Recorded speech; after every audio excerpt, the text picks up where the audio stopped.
نونر ریوبریا خسر لشامیج رودا ویراراگان کو احتمال هیا ده هفتیا یکم یا سالا نو 2026 ده فرماندار گشتی حسد مظلوم عبدی سردان شامه بکه.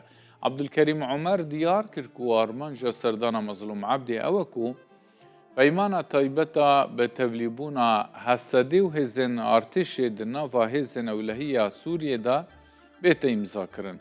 عمر بالکشاندی سروی که کو ده هفته جتمها ای سال ده باوی که تیوری لسر تولیبونا حسد بونا وزارت بروانی سوری و هزن آسایش بونا و وزارت نفقای سوریه لحف کرن هاتیه کرن. هر وها اشکره کر کو لسر میکانیزما تولی کرنه لحف کرن چه بویا لی هندک هرگلین گریدای سیستم هزه مانه هر دو آلی ده پفگوهرتنا نرینان دا بردوامن.